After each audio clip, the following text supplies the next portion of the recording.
Indonesia yang secara geografis dianggap aman dari badai siklon tropis kini menghadapi kenyataan pahit.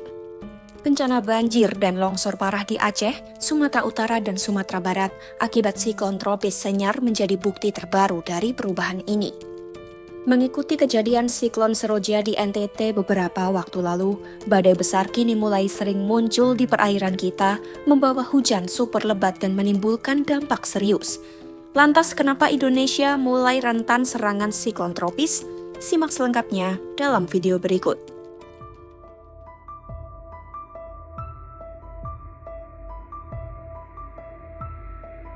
Sangat tidak biasa jika siklon tropis Senyar bisa terjadi dan menyebabkan bencana besar di Sumatera. Secara lokasi, kemungkinan badai ini terbentuk di dekat perairan Indonesia sebenarnya sangat kecil. Ini karena Indonesia berada tepat di garis khatulistiwa, sehingga efek alam yang dibutuhkan untuk membentuk pusaran badai besar atau gaya Coriolis juga sangat lemah. Menurut ahli iklim dari UGM Emilia Nurjani, gaya Coriolis adalah kunci utama pembentukan siklon tropis. Gaya ini membuat angin berbelok dan membentuk pusaran air yang terangkat mengikuti angin. Karena Indonesia dekat garis khatulistiwa, gaya Coriolis ini nyaris tidak ada, maka siklon tropis sulit sekali terbentuk. Berdasarkan penelitian berjudul Tropical Cyclone Trends Forecasting and Mitigation, ada sekitar 80 siklon terjadi di seluruh dunia setiap tahun, paling banyak di Samudra Pasifik Barat Laut dan Samudra Hindia Utara. Negara-negara seperti Bangladesh, Myanmar, Sri Lanka, dan India sangat rentan. Meskipun berbatasan langsung dengan Samudra Hindia, wilayah Indonesia bagian barat sebenarnya tergolong aman dari ancaman siklon tropis. Tapi, aman bukan berarti bebas sepenuhnya. Buktinya, siklon Senyar muncul, membawa hujan sangat tinggi, dan menyebabkan banjir dan longsor di Sumatera. Kejadian ini memang tidak biasa, namun ini jadi peringatan keras bahwa siklon tropis mulai sering mengancam wilayah Indonesia. Fenomena ini menyusul siklon-siklon lain yang juga sempat kita waspadai sebelumnya. Contohnya adalah siklon Seroja pada 2021. Siklon ini terbentuk di perairan Pulau Rote dan membuat NTT diterjang hujan deras, banjir, dan tanah longsor.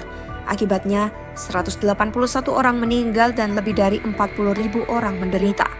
Siklon Seroja hanya satu dari banyak siklon tropis yang terbentuk di dekat Indonesia. Selama 50 tahun terakhir, ada sekitar 2.885 siklon tropis terjadi di perairan Indonesia dan sekitarnya. Jika dirata-rata, berarti ada sekitar 57 siklon yang terbentuk setiap tahun di wilayah kita dan sekitarnya. Sebaran siklon tropis ini terbagi di 4 area utama Indonesia. Pertama, di dekat Aceh dan Sumut. Kedua, di sekitar Laut Cina Selatan hingga Samudra Pasifik Barat yang menjadi wilayah paling sering mengalami. Ketiga, di pesisir barat Sumatera sampai Jawa bagian barat. Dan keempat, di sebagian besar Jawa, Bali, hingga Indonesia Timur.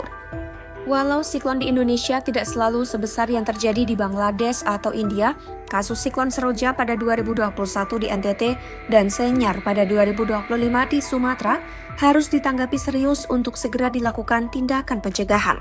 Kesiapan ini sangat penting karena kebanyakan masyarakat masih kurang tahu tentang bahaya siklon tropis. BMKG sendiri sudah aktif memberikan peringatan dini tentang siklon di perairan Indonesia. Namun info peringatan tersebut belum sampai dengan baik ke masyarakat luas.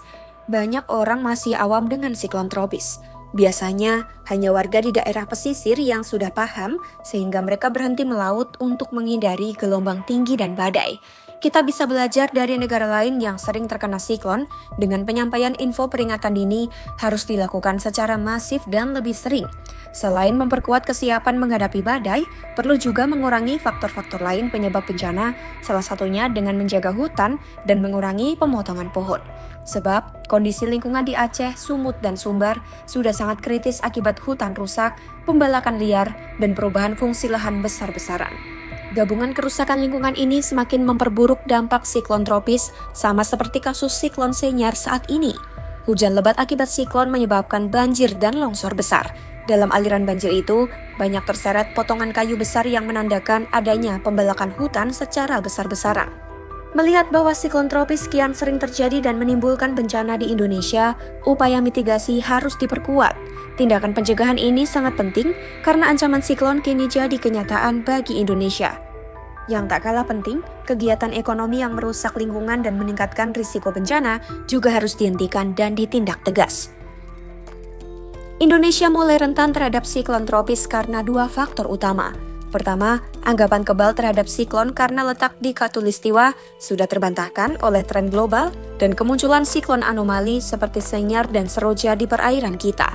Kedua, dampak bencana siklon semakin parah karena lingkungan di daratan khususnya di Sumatera sudah rusak parah akibat deforestasi dan pembalakan liar. Akibatnya, hujan tinggi akibat siklon tropis dengan mudah menyebabkan banjir dan longsor besar di wilayah yang sudah kritis.